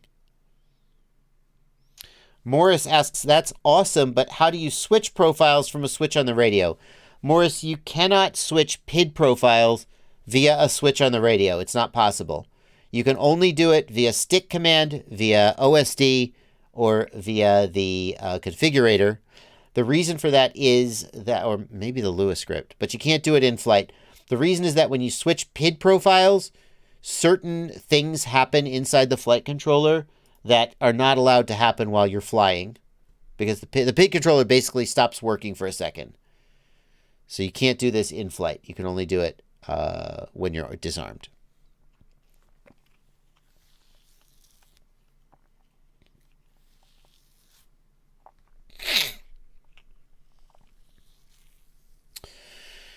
Chris says, I basically whiffed my question to you a few days ago about my Hawk 5. I ended up getting a new 6S capable flight stack. Should I worry about the motors if the old flight stack was 4S? Chris, if the motors were 2400 kV, that's going to be a problem trying to fly it on 6S. What you need to look at is the motor kV, not the flight controller spec.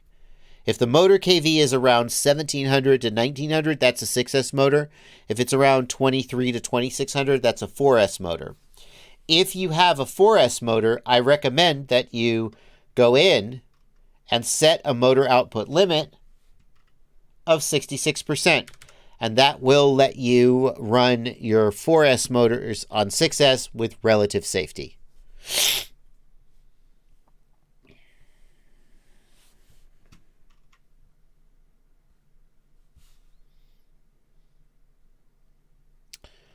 Alrighty.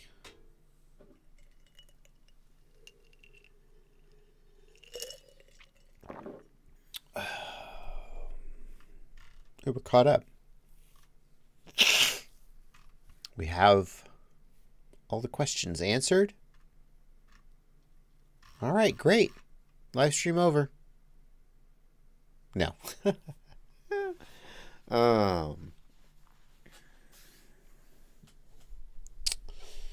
What do we got? Why does my Caddx camera OSD keep coming on when I plug in my quad? How do I disable this? Eric Keller asks, Eric, did your camera come with a joystick? Like this? It may not have. So what you want to get is this style of joystick. If your camera came with a joystick, that's fine, even if it doesn't look just like this. What you want to do is hold down the up arrow, which takes you to a separate menu. The center key takes you to the basic setup menu. The up arrow takes you like to the OSD setup menu. Hold down the up arrow and it'll take you to a separate menu where you can turn off the OSD. The other thing to say is that some cameras, like Foxier cameras used to have this. I don't know if your camera does. They have a save and exit. And, you know, if you make the change, then when you leave the menu, you have to like save and exit. And if you don't save and exit, it resets it.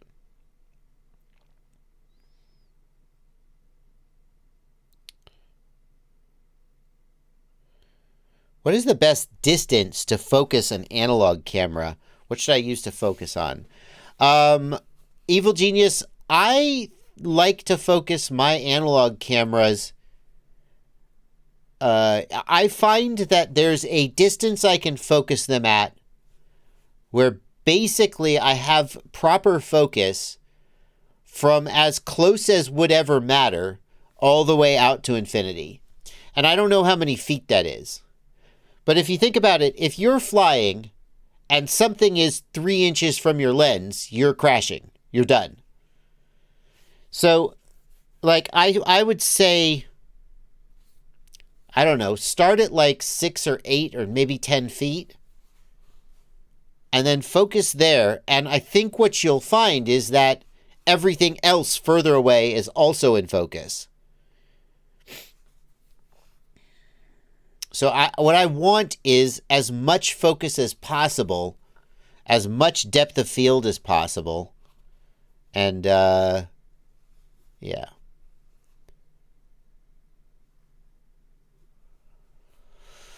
Oh, God. Marcel off-axis FPV. I'm... Thank you for a $5 super chat. I'm sad because I know this is going to be a hard question, and I'm going to be annoyed. But I will try to help you. The question is, how do I get the Mamba flashbang SW401 LEDs to work? So the first thing to know is this is race wire. The motor signals go through it. But unlike some race wire that has LEDs that just light up when the motors spin, these are programmable LEDs. And you can tell that because there is an in, a ground, and a 5-volt pad, and an out, a ground, and a 5-volt pad. So you're going to need to wire this to the LED strip pad or the LED plug on your flight controller. Okay? What flight controller, Marcel, do you have? I'll wait for an answer.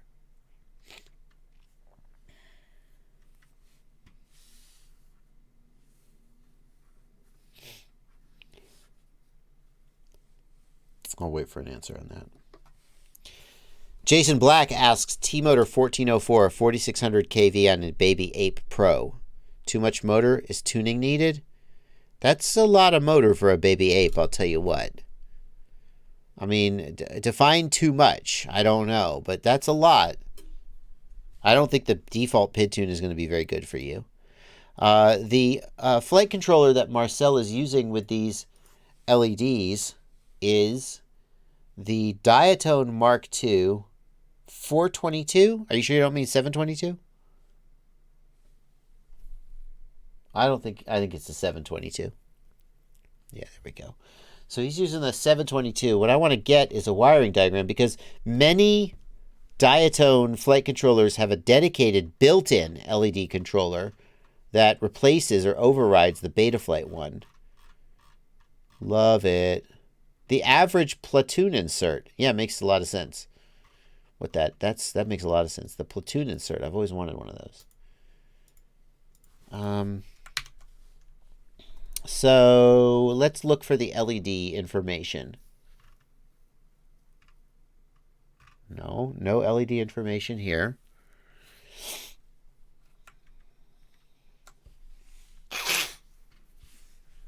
We don't. Here's an LED. Okay, so I see. Great. No, here it is. So the LEDs are controlled by Betaflight when the upper pads are shorted. So what you want, probably, is to jumper these pads and then use the Betaflight LED strip function to control the LEDs. However, this flight controller has a built-in LED controller, and if you jumper the lower pads, then you can just push this button to change the color. Now, Marcel says that they have jumpered for Betaflight. Have you jumpered for Betaflight? He says, so I have to double wire the LEDs. What does double wire the LEDs mean? What are you talking about there? What is double wire the LEDs? So then you're going to wire the LEDs as shown here. LED is going to go to the in pad. And then obviously ground and 5 volts are going to go to ground and 5 volts. And then you have to do the Betaflight LED strip setup. Now you don't have to wire out. Marcel, oh, I see, Marcel. So Marcel says, I would have thought wiring to the motor wires would have been enough to power them. No, so Marcel, the fact that this has a 5-volt pad tells me that it is expected to take 5-volt input and is not getting power from the motor wires. There is race wire out there that gets power from the motor wires. It will not have controllable LEDs, and it will not have a 5-volt pad.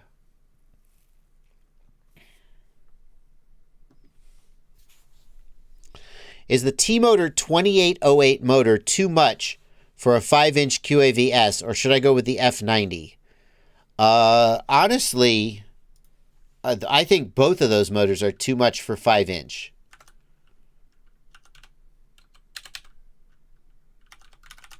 F90. How big is the F90? What's the dimensions on the 2806.5? No. 2806.5 is a 7-inch motor. There's no conceivable reason why you need this motor to spin a 5-inch prop.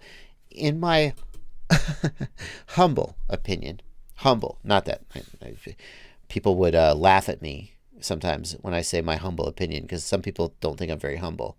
Be that as it may. There's no reason why you need it's way too much motor for a 5-inch prop. There is no it's excess torque with no benefit. A 2208 motor, maybe like a 2407 or maybe a 25 millimeter. Many people would argue that a 25 millimeter motor is too big for 5-inch, but some people feel there's a benefit. I'd say at 25 millimeter is certainly the upper end of what is beneficial for a 5-inch prop. If you have an 800 gram or if you have a 1200 gram, it doesn't matter. You just don't need that much motor to spin that prop. If you want to go up to a 6-inch prop or a 7-inch prop, then the F90 starts to make sense. Look at the kV. I guess it does 1950 kV. Okay, fine.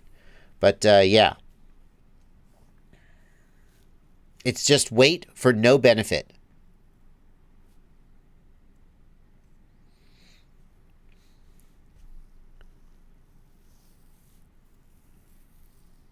Okay, that's my opinion.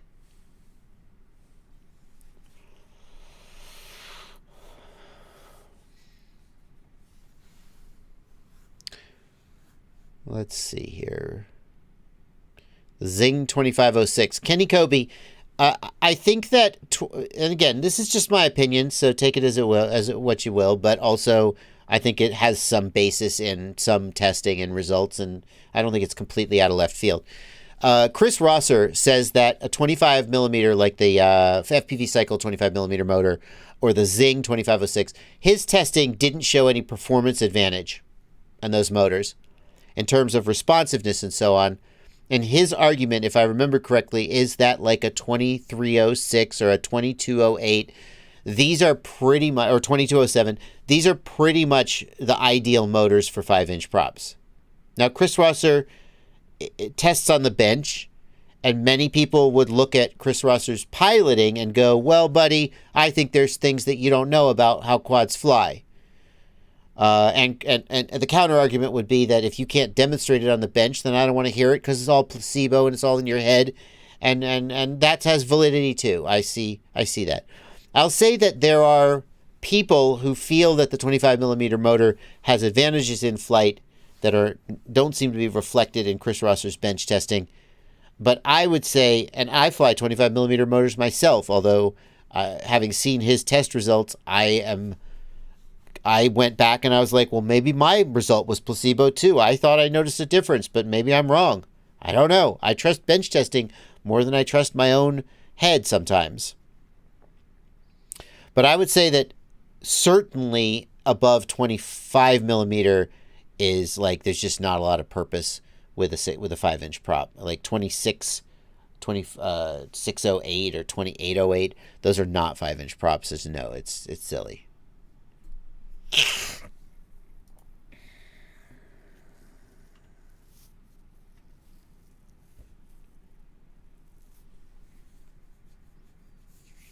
So, Almac FPV, you're gonna make me cry. I almost ordered the Zing 25 millimeter motors, but I ordered Mr. Steele's motors instead.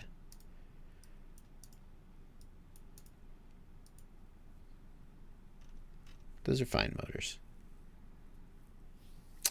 MKME Lab, thank you for a $2 Canadian. The Rotor Riot Skyliner says 4S or 6S on the Hype Train 2450.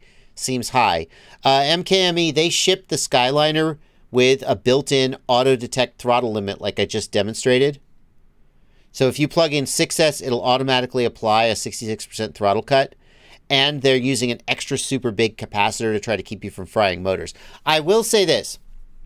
My Rotor Riot solder-free build, I originally built it with 2450 kV motors, and they said I could run it on 6S. They shipped the flight controller with an automatic throttle limit, and I was frying ESCs left and right.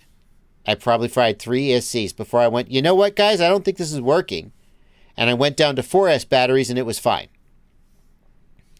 And at Rampage, I went and talked to Tyler, who runs the Rotor Riot store, and I don't know what he does at the warehouse. Maybe he runs the warehouse. I'm not sure what his exact job description is.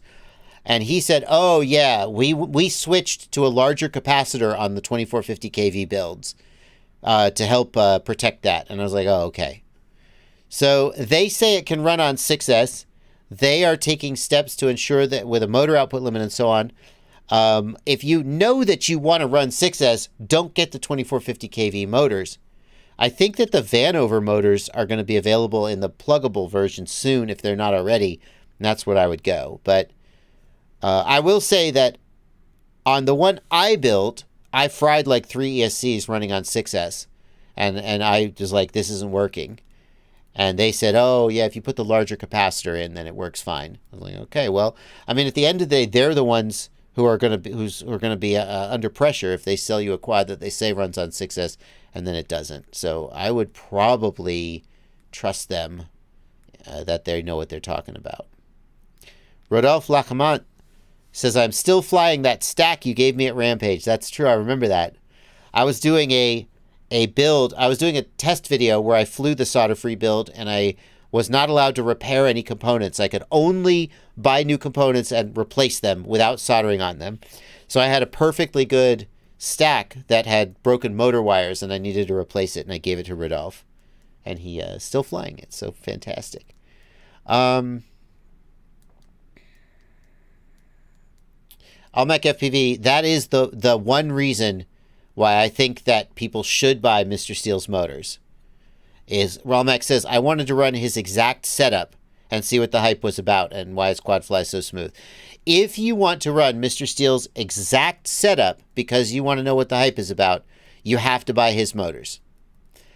Because I'm willing to... I believe and I agree that he has refined that setup to the nth degree. And if you duplicate his setup exactly, you will get a quad that flies in a pretty special way that nobody else exactly feels that good. And it's the whole thing. If you want Mr. Steele's setup, you can't put some Zing motors on there. It's not the same. You got to buy his motors. Because his PID tune, everything about his build is refined to the nth degree to match his exact setup. I would say if you're not building Steele's exact build, I think that there are better motors for a lower price that would be my choice. If you just want to buy his motors because you like Steele and you want to support him, that is 100% valid. I mean, that's 100% valid. But, yeah. Can you damage the DJI goggles when flying with no antennas? Carbon Cage FPV asks. No, they have, like any proper piece of RF equipment, they have protection against that. It's only our shitty, Tyrannus controllers and shitty video transmitters that are made to the lowest price that just burn themselves out the minute you power them up without an antenna. How stupid is that? It's stupid. Actual, consumer equipment doesn't do that. And DJI doesn't do that. So...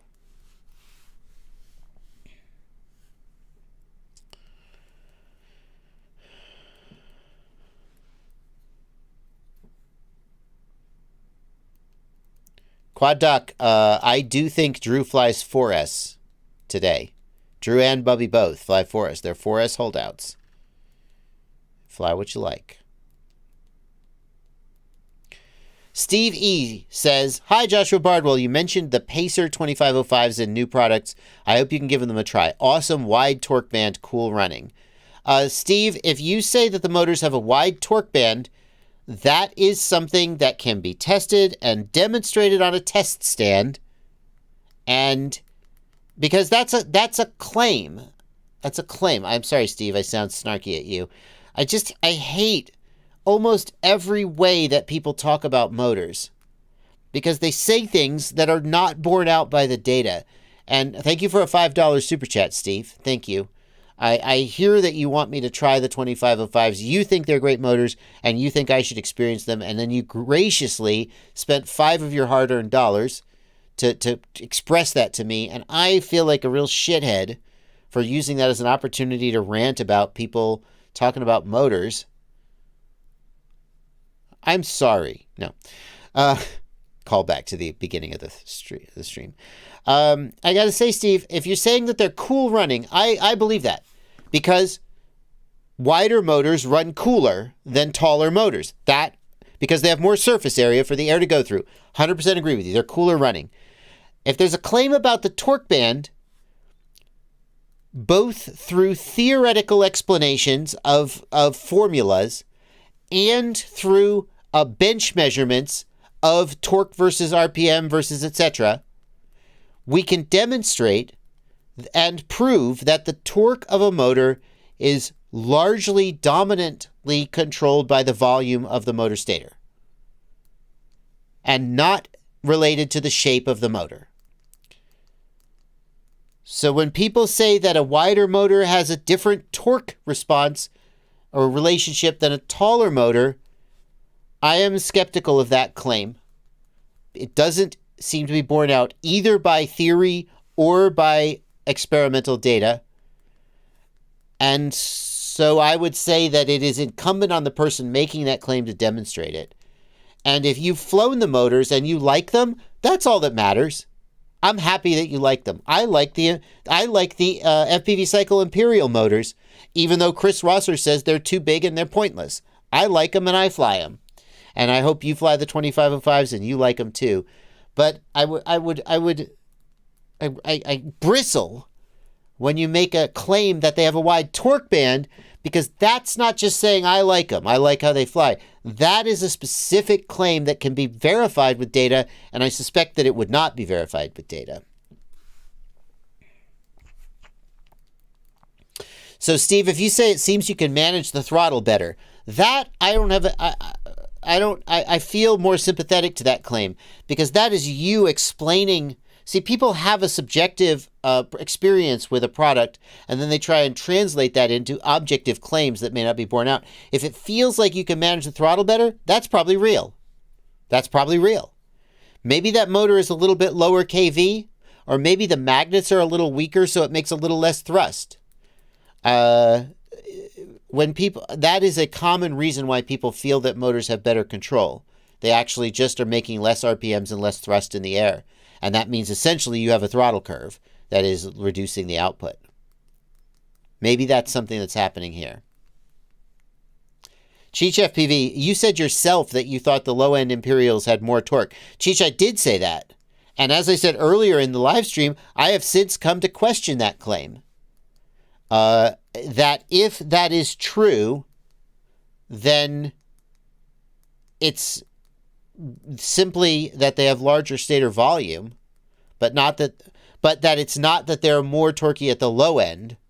But if that information can't be borne out on the thrust stand, then despite the fact that I said it, I was wrong.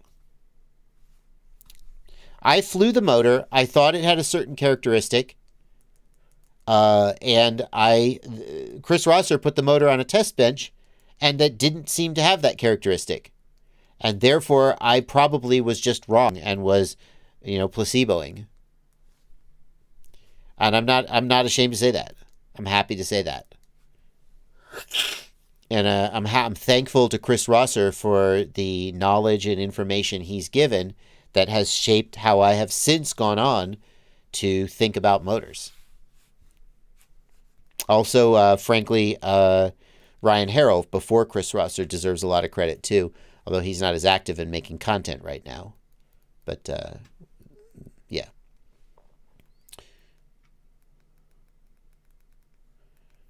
Cheech FPV, don't go down that road, man. Please.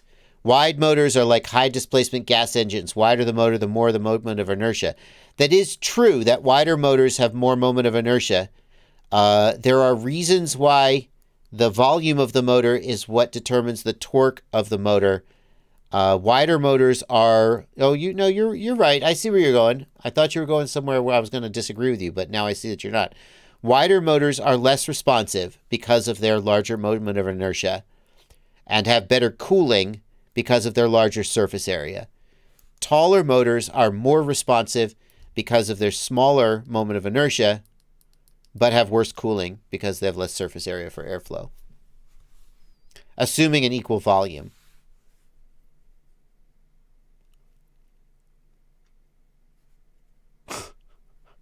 Let's see here. We got Squirrely with a $5 super. We're almost done with the stream. Ciati's going to be streaming. I'll finish up in just a second.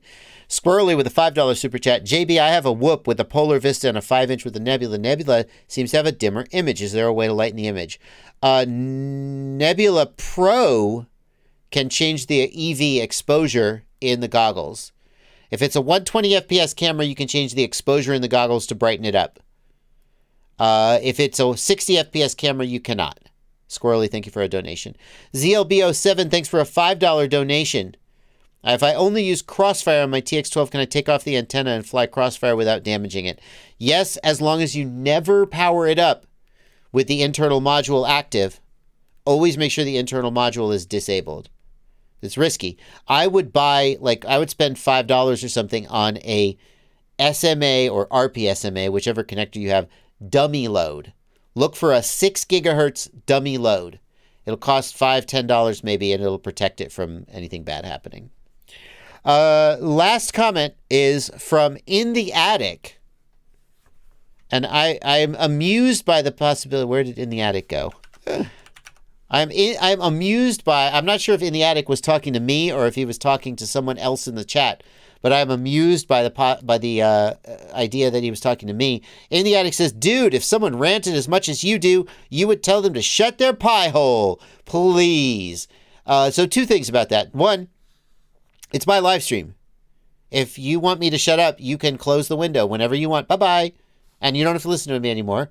Other people come here and want to hear me, and they enjoy hearing me rant about things.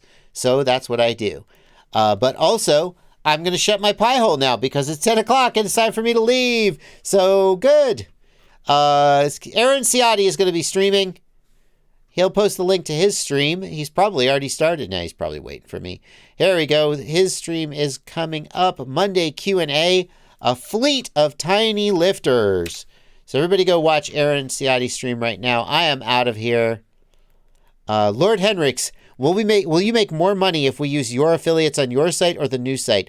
Lord Henricks, the Search FPV site, I'm splitting the affiliates with the developer. My website, I get all of the affiliates. So, do what you want with that information. I'm out of here. Happy flying, everybody. Have a good night. Have a great stream. Ciati.